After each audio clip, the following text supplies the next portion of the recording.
আদালত হয়রানির জায়গা নয়, ন্যায় বিচার পাওয়ার নিরাপদ স্থল। মানুষের মধ্যে এমন বিশ্বাস প্রতিষ্ঠা করতে পারলে মব ভায়োলেন্স দূর করা সম্ভব হবে। সময়ের সাথে সাথে দেখা দেয় নিত্য নতুন প্রয়োজন। রেডি থাকতে হয় প্রতি মুহূর্ত। তাই এলো ইনোভার, যেন আপনি লাইফে থাকেন রেডি প্রতিদিন। Innova, designed for now. বগুড়ায় বেইল বন্ড কার্যক্রম উদ্বোধন শেষে এসব কথা বলেছেন প্রধানমন্ত্রী তারেক রহমান। এর আগে সকালে প্রধানমন্ত্রী বগুড়া সার্কিট হাউসে পৌঁছালে তাকে ফুল দিয়ে স্বাগত জানান জেলা প্রশাসক মোহাম্মদ তৌফিকুর রহমান। এ সময় জেলা আইনজীবী সমিতির বহুতল ভবন উদ্বোধন করেন প্রধানমন্ত্রী। পরে আদালতের কনফারেন্স রুমে দেশের প্রথম ইলেকট্রনিক জামিননামা ব্যবস্থাপনা বেইল বন্ড কার্যক্রমের উদ্বোধন করেন। এরপর দেশের 13তম সিটি কর্পোরেশন হিসেবে বগুড়া সিটির উদ্বোধন করেন তিনি। এই সফরে প্রধানমন্ত্রী ফ্যামিলি কার্ড বিতরণ ও হাম রুবেলা টিকাদান কর্মসূচি উদ্বোধন করবেন তারেক রহমান। আদালত হয়রানির জায়গা নয়, বরং ন্যায় বিচার পাওয়ার নিরাপদ স্থল। জনমনে এমন বিশ্বাস দৃঢ় হলে সমাজ থেকে মব ভায়োলেন্স ও দূরীভূত হবে বলে আমি ব্যক্তিগতভাবে বিশ্বাস করি। এই জন্য বর্তমান সরকার ন্যায় এবং আস্থার জায়গা হিসাবে বিচার বিভাগকে প্রতিষ্ঠিত করতে কাজ করছে। দর্শক, প্রধানমন্ত্রীর বগুড়া সফর নিয়ে আরো খবরাখবর জানাতে বগুড়া থেকে আমাদের সাথে যোগ দিচ্ছেন সহকর্মী আশিকিন প্রিন্স। চলে যাচ্ছে তার কাছে। প্রিন্স, এর আগেও আমরা জানছিলাম প্রধানমন্ত্রীর কর্মসূচি নিয়ে টিকাদান কর্মসূচি উদ্বোধন করার কথা রয়েছে এবং ফ্যামিলি কার্ড, সব মিলিয়ে আরো বিস্তারিত জানাবেন আমাদের।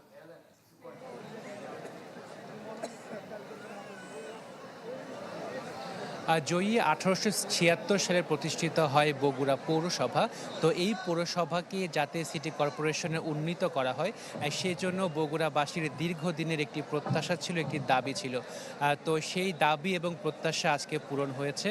কিছুক্ষণ আগে প্রধানমন্ত্রী তারেক রহমান বগুড়া পৌরসভাকে সিটি কর্পোরেশনে উন্নীত করেছেন এবং তিনি সেটির উদ্বোধন করেছেন। একই সাথে তিনি বলেছেন যে যারা সিটি কর্পোরেশনের সীমানার মধ্যে থাকবেন তারা যাতে সিটি কর্পোরেশনকে পরিষ্কার পরিচ্ছন্ন রাখেন সেই আহ্বান তিনি জানিয়েছেন। এবং আপনাকে জানিয়ে রাখি যে এই যে সিটি কর্পোরেশন হলো, এই সিটি কর্পোরেশনে প্রশাসক নিয়োগের মাধ্যমে সিটি কর্পোরেশনের কার্যক্রমটি শুরু হবে। যদিও স্থানীয় সরকার প্রতিমন্ত্রী জানিয়েছেন যে খুব শিগগিরই এই বগুড়া সিটি কর্পোরেশন, যেটি দেশের 13তম সিটি কর্পোরেশন, সেখানে নির্বাচন অনুষ্ঠিত হবে। এবং আজকে কিছুক্ষণের মধ্যেই শহীদ জিয়া ডিগ্রি যে কলেজ মাঠ রয়েছে সেখানে প্রধানমন্ত্রী তারেক রহমান আসবেন এবং সরকারের যে নির্বাচনী প্রতিশ্রুতি ছিল ফ্যামিলি কার্ড বিতরণ, সেই ফ্যামিলি কার্ড বিতরণ করবেন যারা ফ্যামিলি কার্ড পাচ্ছেন। এবং আপনাকে জানিয়ে রাখি যে আজকে এই শহীদ জিয়া ডিগ্রি কলেজ মাঠ থেকে 900 শতাধিক মহিলাকে এই ফ্যামিলি কার্ডটি বিতরণ করা হবে।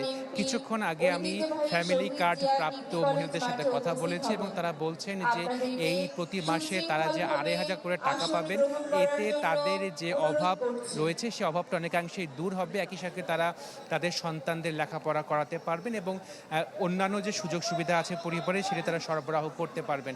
তো সবশেষে আজকে বিকেলে আলতাফুন্নেসা খেলার মাঠে বিএনপি জেলা আয়োজিত সমাবেশে বক্তব্য রাখবেন এবং বগুড়াবাসীর যে দীর্ঘদিনের দাবি এবং প্রত্যাশা রয়েছে সেই প্রত্যাশা বা দাবি পূরণে। ধন্যবাদ আপনাকে। পরবর্তীতে আবারও ফিরবো আপনার কাছে। দর্শক, প্রধানমন্ত্রী বগুড়া সফর নিয়ে বিস্তারিত খবরাখবর জানছিলাম।